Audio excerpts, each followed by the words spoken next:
1, 2, is this on? Vince McMahon's fiery temper often saw him blow up at his wrestlers and crew. One of the few times I ever got in trouble was when I called someone a selfish prick. I think is what I called him.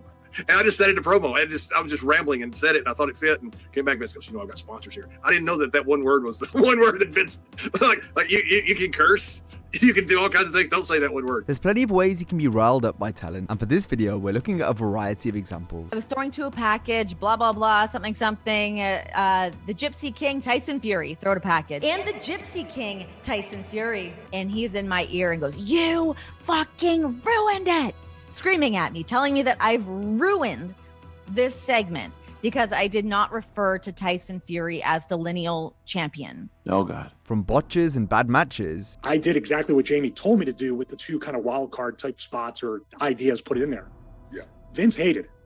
And in Gorilla, Vince was like, what the fuck was that? Whose idea was that? To going against orders. Exactly, 100% what Vince McMahon told him not to say. So Vince goes, Michael, you fucking fuckity fuck asshole. And Vince goes crazy. And he says, Michael, I already kicked your ass. There's plenty of famous examples, but today we'll look at some you might not know about. Backstage, Vince was livid. I had done my part, but didn't want to be anywhere near Vince, who was still fuming. As we list 10 wrestlers who made Vince McMahon furious. When I won NXT and that was supposed to be my moment, I got jumped by the other 7 guys and nobody told me that was coming.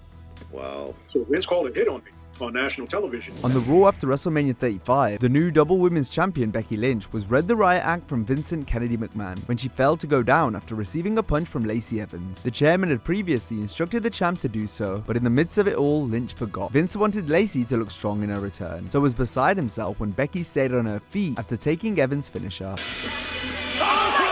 she didn't! The woman's right to Becky Lynch. In her book, Lynch reflected on getting chewed out by the boss after coming back through Gorilla. What the fuck was that? Vince asked me. Why the fuck did you no-sell it? You fucked everything up. When I tried to explain myself, he yelled at me, you're not fucking listening to me. Do you fucking think I was born yesterday? Becky later apologized after the show. Vince was known for ensuring talent didn't get too big for their boots after achieving success, so it's possible this was his way of hammering home who was the boss, now Lynch had reached main event status. Our last entry was one of the few times Becky ever got on McMahon's bad side. However, our next example routinely ticked off the boss. On his YouTube channel, Stevie Richards has been very open about how poorly he was viewed by Vince. After years of putting others over, in 2005, Stevie received rare praise from McMahon during a team meeting with all the wrestlers. This was after having a fantastic match with Hardcore Holly on Velocity the previous week. Vince had everybody watch our match and say, this is what I want the shows to be like. I mean, he was over the moon putting it over. Thinking this could be the start of a resurgence, Stevie was optimistic. However, after learning he'd be losing again that night in a short match with Ken Kennedy, Richards' hopes were dashed. Therefore, he felt this was as good a time as any to approach Vince and ask for a bigger opportunity. I know I can contribute more. I know I can do more. And he goes, you know what? I'll look into it. This was my mistake. I go, but Vince, you own the company. Who do you have to ask? Probably buried once again. He goes, you know what, Stevie, that's a good point. And he goes, I'm going to think about it. And I go, I appreciate you coming in. And he goes, thank you for your time. During their interaction, McMahon told Stevie he needed to be less nice and more cutthroat. Richards said he wasn't sure if he had that in him, to which Vince replied, then you won't get very far here. Stevie knew he was doomed once the meeting ended. Then after being taken out of the match against Kennedy, Richards worked one more time before being taken off TV for 7 months. Once Stevie returned in the WrestleMania 22 pre-show Battle Royal, he upset McMahon yet again and was kept off television for a further 2 months. Everybody was up there and he was pumping us up. This is your WrestleMania moment. This is your WrestleMania moment. Go out there and capture your WrestleMania moment. Well, I took his advice. I looked into the hard cam and I went, this is my WrestleMania moment. He was hot because I looked like a total idiot out there saying that. And he was just eliminated. He went over the top rope, he landed on the apron. It felt like the ECW original could do no right in Vince's eyes. Like Stevie, Paul London was never able to establish a rapport with the old man. One of the head writers would tell me towards the end of my run there, he's like, you know, every time we put your name on the card, Vince writes a line right through it. You know. One of London's most infamous moments came when he smiled at Vince before the chairman got blown up in a limo on the June 11, 2007 Raw.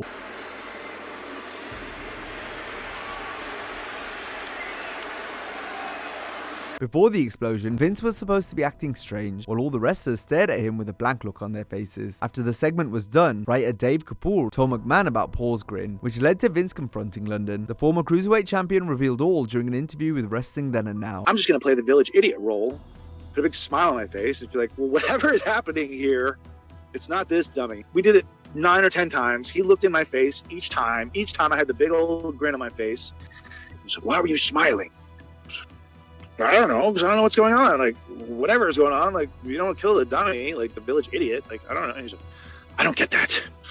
I don't get that. And he walked off. He was so just upset and bothered. I thought, like, God, this is the most fragile billionaire I've ever met. Paul actually did the same expression again on the August 6, 07 Raw, when McMahon recreated his long walk from 2 months prior. Though unlike before, this time the smile was in the script. See, could keep that smile on your face. London had previously rubbed McMahon the wrong way after the High Flyer was banned from doing his finishing move off the top rope in 2004. The chairman was worried about potential injuries. Then when Paul pleaded his case, Vince fired back in a way that left the Cruiserweight bemused. London discussed their interaction on the Cafe de Rene podcast. So of course I was going to stand up for myself, and I was like, excuse me, sir, like, I just don't understand where you're coming from with this. He was like, oh, well, like, I don't want guys getting hurt and going off the top. Did you see the reaction? Like, the people, like, they popped.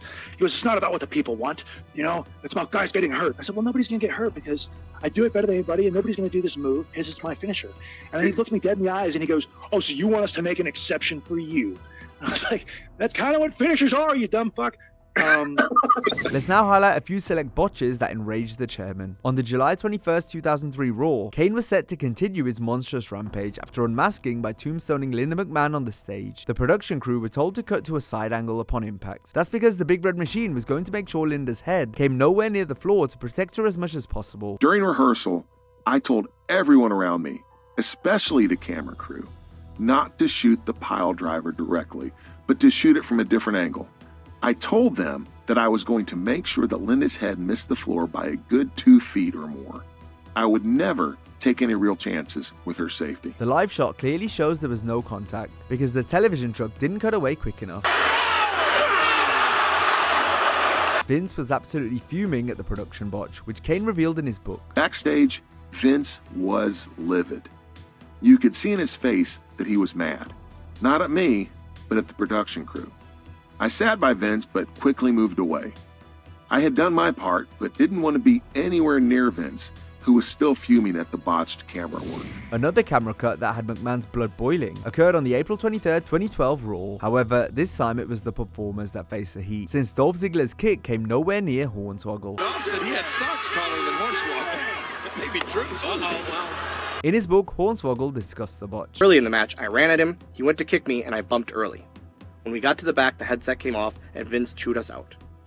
He made us watch the spot repeatedly on his monitor. Dolph took most of the heat, even though it wasn't his fault. Next, we'll look at some matches that McMahon hated. Vince once questioned if Maven had what it took to be a WWE wrestler after a poor match with Chris Nowinski, before talent went on a Christmas break on the December 16, 2002 Raw. The game put Shawn Michaels' body through hell. Look out! Oh no! That's a good point.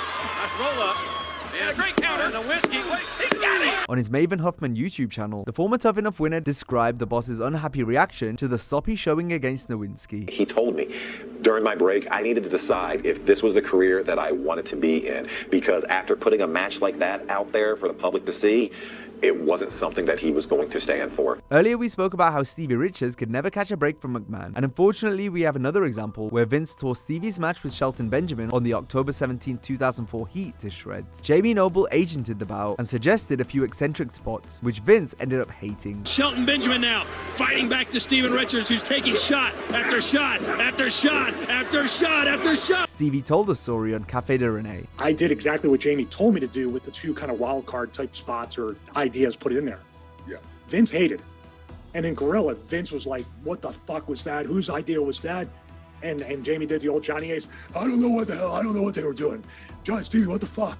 There were times with Jamie throughout the years where that's what secured his job, doing those kinds of things. Now we'll look at promos McMahon had no time for, starting with Batista's on the March 22nd, 2010 Raw. The Animal buried the San Jose crowd in a fun segment where he referred to the audience as dollar signs who paid to see him. Dollar signs, because I see a lot of fat people in the audience, and I know you paid for 2 seats. Thank you very much. Batista felt things went well and received praise from the likes of Pat Patterson. The chairman, however, didn't approve of Dave's antics and scolded the WWE champion for the promo. Somebody came up and said, Vince wants to see you in his office. And they went to see Vince. He goes, that was the worst promo I've ever heard. It was disgusting. And I was like, the worst promo you've ever heard? Really? A year earlier on the February 16, 2009 Raw, Edge bragged about winning the World Heavyweight title the night before at No Way Out. The Rated R superstar comically stated how fans were wrong about him while insulting them. You're all like big fat failure turtles. You were wrong. You were wrong. You were wrong. You were wrong.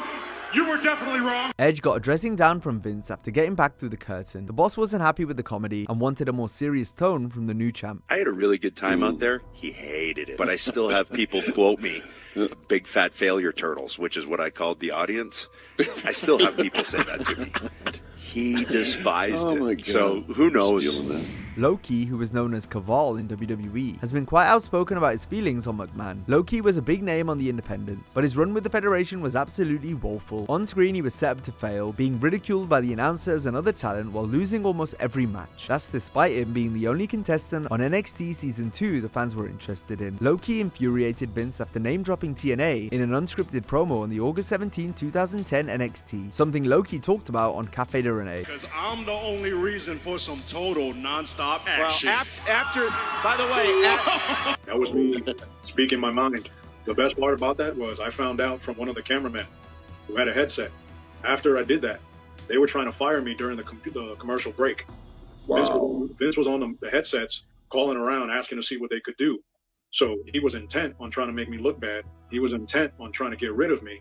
But by somebody in the office, they told me mathematically there was no way for me to lose. For the entire season of NXT Season 2, I engulfed 60% of all the vote. After winning the second season of NXT, on the August 31st, 2010 episode, Low-Ki was jumped by the other contestants, something that had not been scripted ahead of time. McMahon simply decided this on the spot. The wrestlers were very heavy-handed, resulting in Low-Ki fighting back for real. they just attacked the winner, Kaval. When I won NXT and that was supposed to be my moment, I got jumped by the other 7 guys and nobody told me that was coming.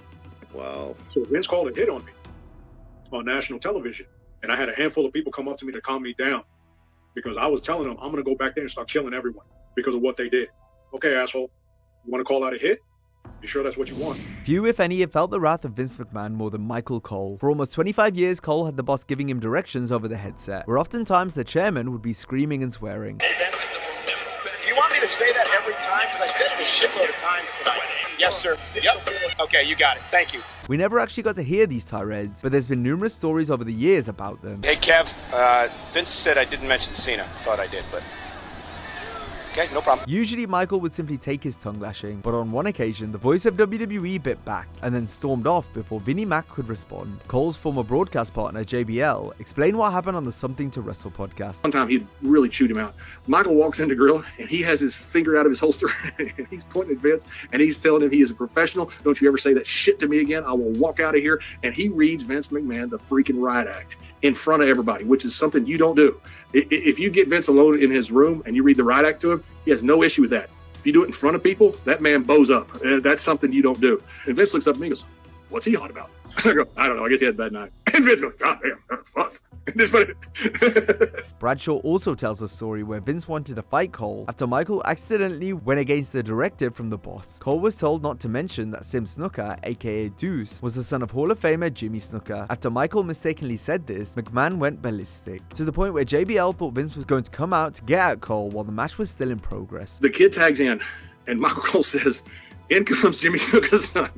Exactly, 100% what Vince McMahon told him not to say. So Vince goes, Michael, you fucking fuckity fuck asshole. And Vince goes crazy. And he says, Michael, I ought to kick your ass. No, I ought to fire you. No, I ought to fire you, then kick your ass. Now he's negotiating with himself about what order he's going to do things to Michael. And then finally, about 20 seconds later, or it would seem like 20 minutes, whatever it was, Vince comes back on and he goes, I guess Kevin Dunn had smartened him up or something. Vince goes, ha ha, guess I overreacted. Ha ha, carry on. And Vince thought it was funny. Now, if you enjoyed this video, be sure to check out a similar video on 10 WWE promos so cringe they got hated backstage. Hope you have a great day, and I'll see you next time.